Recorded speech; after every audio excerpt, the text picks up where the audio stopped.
아멘. 여러분, 우리 늘 감사하면서 사는 저와 여러분 되면 좋겠습니다. 욕하고 싶은 순간에도 욕 조금만 하고 빨리 감사하는 저와 여러분 되면 좋겠습니다. 아멘. 네, 음악은 꺼주셔도 됩니다. 예, 플레이 버튼을 멈춰주셔야 돼요. 감사합니다. 인터넷에서 얼마 전에 제가 재미있는 실험 영상을 본 적이 있어요. 사진 한번 보여주시겠어요? 다음 슬라이드 보면 이런 실험인데 중력에 관한 실험이에요. 경사로를 두 개를 만들어 놓고 하나는 이제 각도가 일정한 빗면이고 하나는 이렇게 굴곡진 경사로예요. 저 꼭대기에다가 모양과 질량이 동일한 쇠구슬 두 개를 위치시키고 내려도 보내는, 그리고 어느 쪽이 더 먼저 도착하는가 실험하는 그런 실험이었어요. 여러분, 모양과 질량이 동일한 쇠구슬을 동일한 위치에 위치시키면 뭐가 같아지죠? 포텐셜 에너지, 위치 에너지가 같아져요. 위치 에너지 중학교 때 다 배우죠? 9.8 mH. 질량과 높이가 동일하다면 그 두 구슬이 갖는 위치 에너지는 똑같아요. 그러면 어떤 게 먼저 도착할까? 왼쪽에 있는, 여러분들이 그림을 보실 때 왼쪽에 있는 굴곡진 경사면은 길이가 더 길죠. 굴곡져 있으니까 길이가 더 길어요.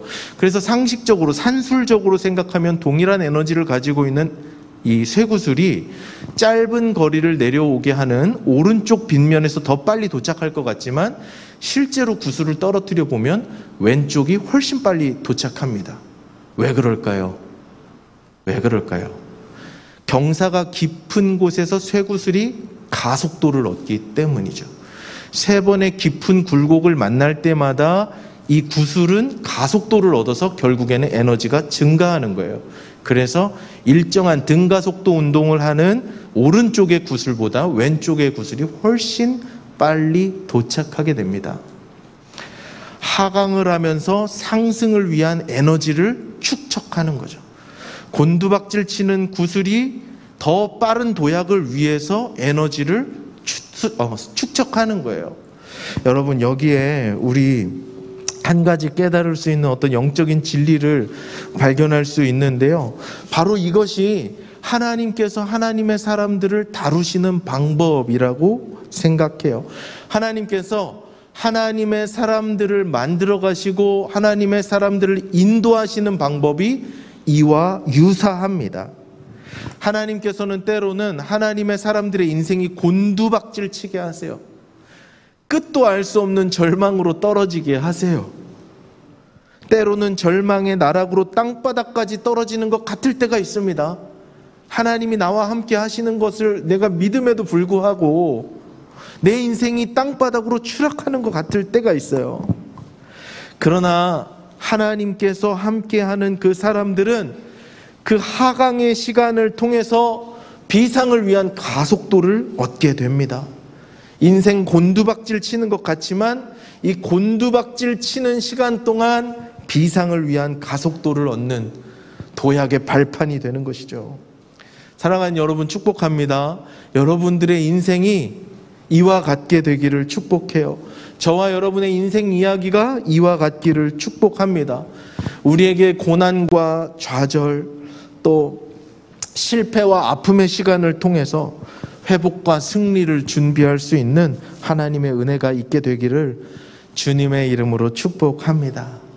상승하기 위해서 하강하는 거예요. 오늘 본문 이야기에도 이와 비슷한 이야기를 담고 있는 한 남자 주인공이 나와요. 이 사람도 하나님과 함께 비상하기 위해서는 반드시 하강해야만 했던 한 사람의 이야기입니다. 이 이야기의 배경은 여리고라는 성읍에서, 여리고라는 동네에서 이루어졌는데요. 여리고라는 동네에 아주 유명한 사람이 한 명 살고 있었어요. 이 사람은 그 동네에서 모르는 사람이 없을 정도로 굉장히 유명한 사람이었어요. 이 사람의 직업은 세리였습니다. 세리는 뭐냐면 텍스 컬렉터, 세금을 거두는 사람이었어요. 이 사람의 이름, 우리가 잘 아는 삭개오죠. 삭개오 아저씨.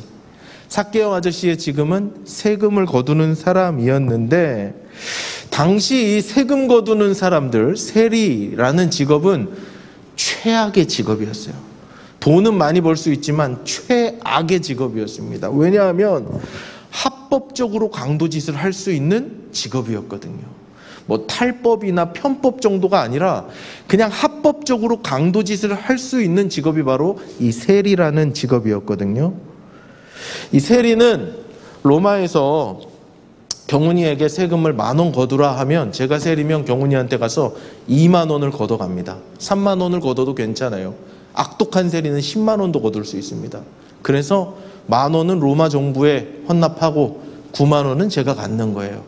자, 이런 식의 직업이라면 이 사람은 떼부자가 될 거예요. 빌 게이츠보다 더 부자일 수도 있죠.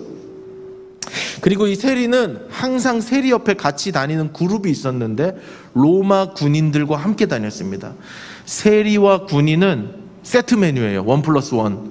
왜냐하면 세리가 돈을 잘 걷어야 로마 정부의 송금을 잘할 거 아니에요. 그러니까 세리를 공격하고 세리 말을 듣지 않으면 로마의 군인의 폭력이 응징을 가하는 겁니다. 그러니까 세리와 군인은 세트 메뉴예요. 그래서 성경에도 보면 세리와 군인을 이렇게 한데 묶어서 서술할 때가 많죠. 자, 그러니까 민중들은, 가난한 백성들은, 힘없는 백성들은 세리의 폭정 앞에서 당해낼 재간이 없는 거예요. 옆에 군인이 있으니까. 비록 세금을 거두는 사람이 삭개오 아저씨 한 명이라 할지라도 삭개오 뒤에는 로마 군인이 있는 거예요. 자, 군인의 폭력을 등에 업고 세금을 걷기 때문에 이 가난한 민중들은 세금을 내지 않을 방법이 없었어요. 불합리한 세금에 대한 책임을 고스란히 져야 했죠. 그러니까 합법적인 강도가 바로 세리였어요. 근데 이 삭개오는 세리 중에서도 세리장이었습니다. 그 동네 세리 중에서도 넘버원이었어요. 세리 중에서도 으뜸이 되는 세리였어요. 여러분, 조직폭력배 두목이 되려면 어떻게 해야 돼요? 선량하게 살아야 돼요? 불의하게 살아야 돼요? 조폭 두목이 되려면 적당히 나빠가지고는 조폭 두목 못 되죠. 조폭들 중에서 나쁜 일을 제일 많이 해야 두목이 될 수 있는 거예요. 똑같아요. 같은 논리입니다. 세리장이 되었다는 것은 무엇을 의미하겠어요? 세리들 세계에서 가장 불의한 짓을 많이 했다는 거예요. 그리고 가장 불의한 짓을 많이 해서 로마 정부의 환심을 샀다는 거죠. 그래서 세리장까지 올라간 인물이 바로 삭개오였어요. 돈을 많이 걷었겠죠. 바치라는 세금보다 더 많이 갖다 줬겠죠. 그래서 로마의 환심을 사서 세리장까지 된 삭개오. 그리고 세리장이었기 때문에 이 삭개오를 소개하는 세리장이라는 단어 뒤에는 부자라는 수식어가 당연히 따라 붙습니다. 세리장이었던 삭개오는 굉장한 부자였어요. 삭개오의 특징이 하나 더 있죠. 우리가 너무 잘 아는 특징. 성훈아, 삭개오는 어떤 아저씨였니? 키가 굉장히 작은 사람이었다라고 성경이 우리에게 이야기를 해줘요. 삭개오 아저씨는 키가 작았어요. 그런데 이 키가 작았다라고 말하는 이 헬라어 원문을 찾아보니까 미크로스라고 되어 있는데 이 미크로스에서 마이크로가 탄생해요. 그러니까 여러분, 키가 마이크로다라고 우리가 21세기 독자가 읽을 때는 그 사람의 키가 어땠던 것 같아요? 그냥 평균보다 조금 작은 것처럼 느껴져요? 아니면 굉장히 작은 것처럼 느껴져요? 준영아, 굉장히 작은 것처럼 느껴지지? 그러니까 삭개오의 키는 굉장히 작았던, 그래서 신약을 연구하는 대부분의 목사님들이 삭개오는 외소증에 걸린 사람이었을 것이다 라고 추정해요. 외소증이 뭔지 알죠? 요새는 그 난장이라는 말을 잘 쓰면 안 된다 하더라고요. 그래서 아주 작은, 그냥 기형적으로 키가 작은 사람이었을 거다라고 생각해요. 하루는 예수님이 삭개오의 동네에 왔어요. 예수님 그 당시에 슈퍼스타였거든요. 모든 언론의 일면을 장식하는 아주 유명한 분이셨거든요. 예수님이 여리고에 오시니까 삭개오도 만나고 싶은데 키가 작으니까 만날 수가 없는 거예요.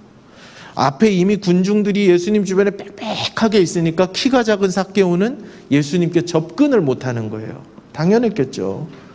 당연했겠죠. 그래서 삭개오가 선택한 방법이 무엇인가? 예수님의 눈빛 한번 바라보고 싶어서 삭개오가 선택한 방법은 뭐냐? 돌 무화과 나무 위로 올라가는 거였어요. 돌 무화과 나무를 밟고 돌 무화과 나무 꼭대기까지 올라가서 예수님이 보일 만한 높이까지 올라가서 예수님을 바라보았어요.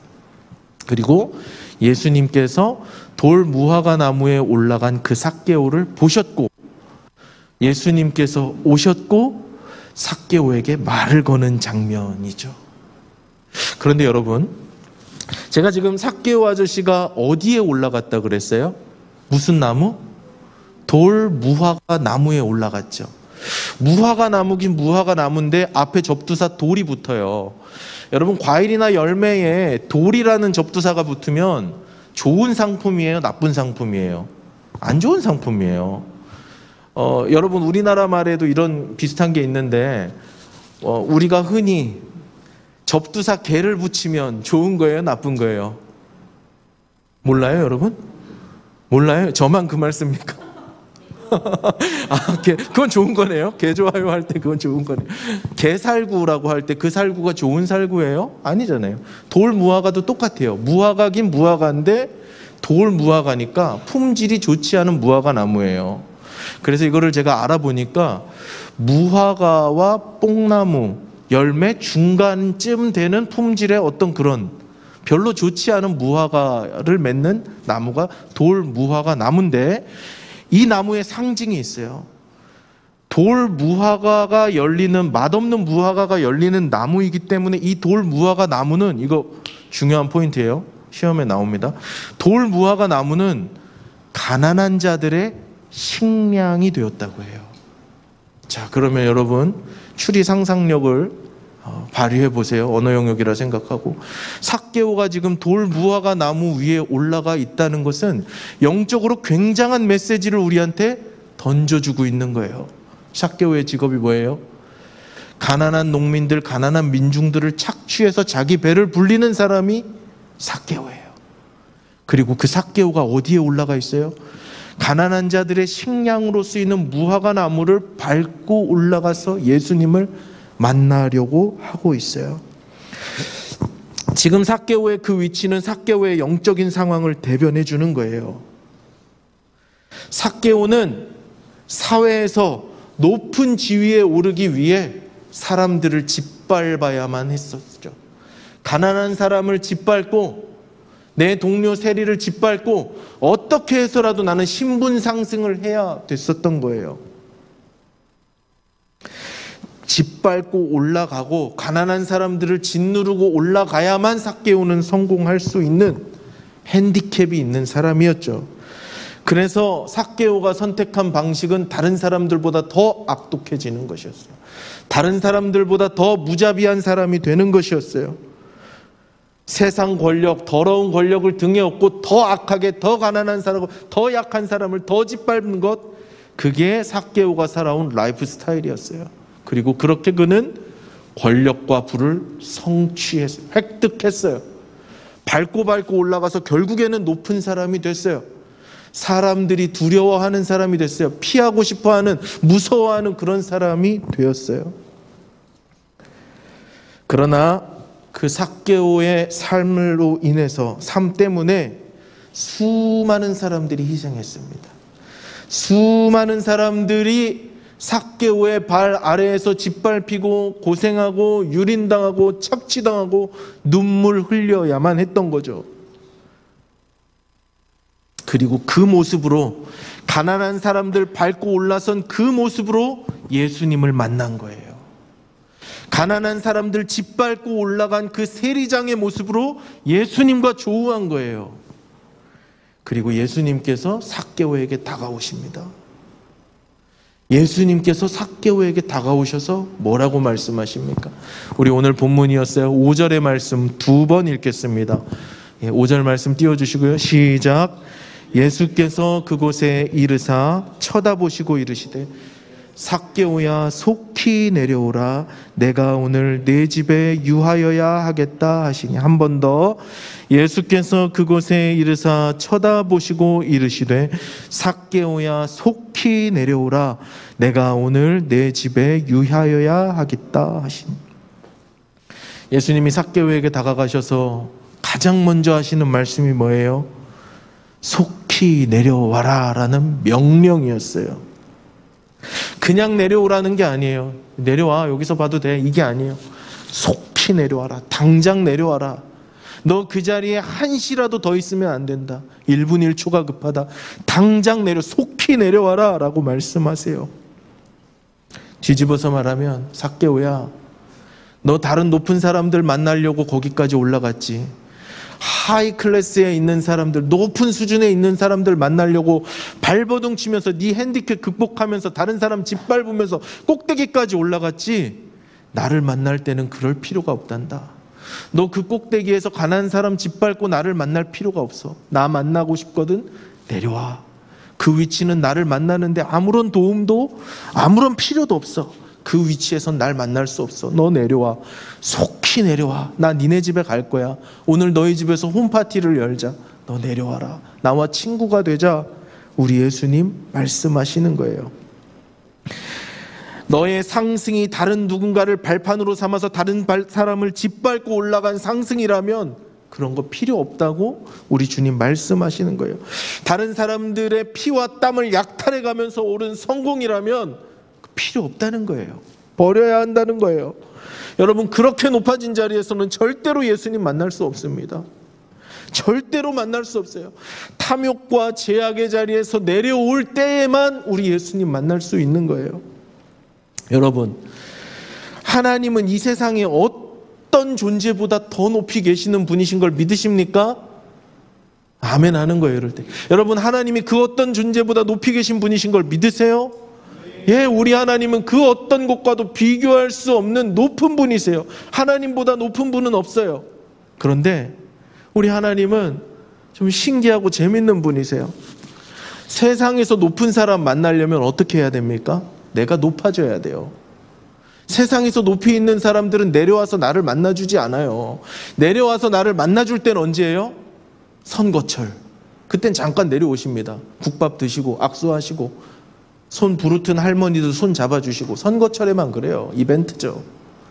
미국 대통령을, 강대국의 대통령을 약소국 대통령이 쉽게 만날 수 있을 것 같아요? 못 만나요, 여러분.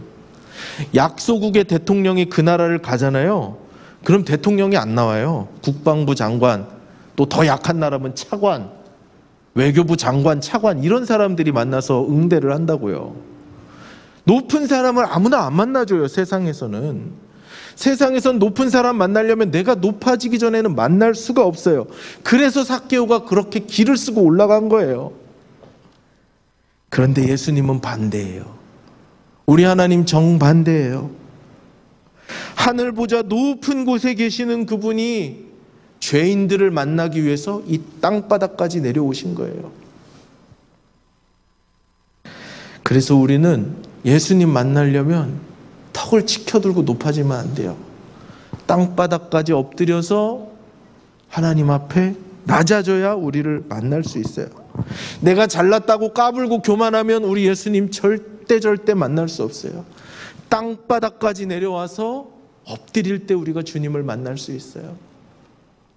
예배라는 동사가 헬라어로 프로스퀴네오래요. 근데 이 말의 뜻은 뭐냐?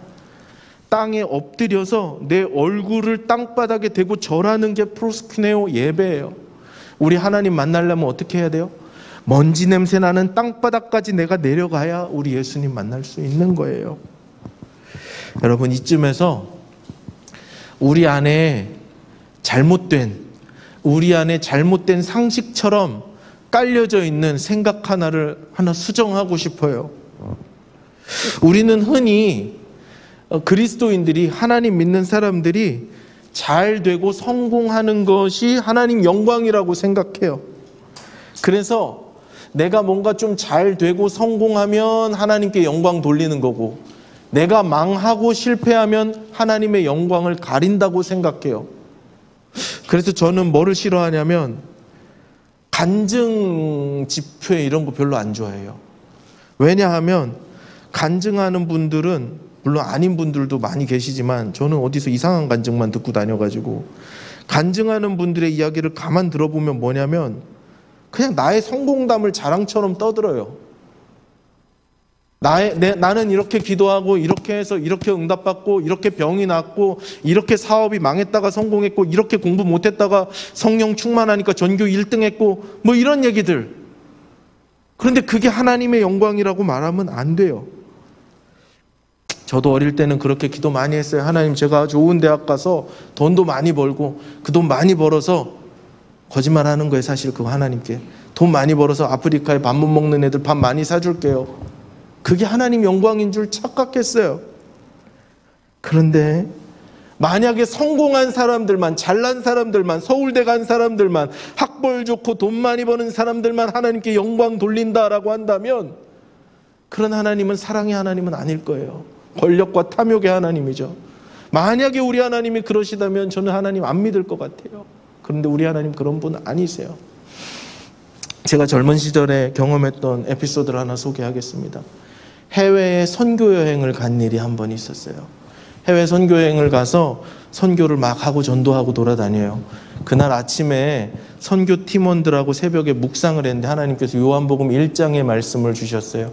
요한복음 1장 16절 14절 말씀이 육신이 되어 우리 가운데 거하시며 우리가 그의 영광을 보니 아버지의 독생자의 영광이요 은혜가 진리가 충만하더라는 말씀을 아침에 묵상했어요. 그래서 묵상 말씀에 하나님의 영광을 본다고 하니까 와, 기대가 됐어요. 오늘 전도여행 하는 중에 하나님이 하나님의 영광을 보여주시겠구나. 하나님 영광 얼마나 찬란하고 멋있을까. 하나님이 그거를 볼 수 있게 해주시겠구나.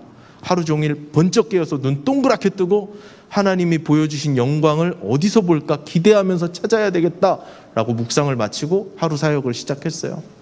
그날 오전에 그 나라 현지 교회 지도자분들이 한국에서 선교팀이 왔다고 하니까 모여주셨어요. 그러니까 동네 교회 목사님들이 다 모여서 오전에 한 교회에서 모여서 기도회를 했거든요. 교회에 엎드려서 이제 이런 바닥에 같이 앉아가지고 무릎 꿇고 막 기도했는데 무슨 기도를 했냐면 이 동네 목사님들이 파벌이 나뉘어서 막 싸웠대요. 그래서 A 교회는 B 교회를 미워하고 B 교회는 C 교회를 미워하고 이러면서 싸웠다는 거예요. 형제인데 다.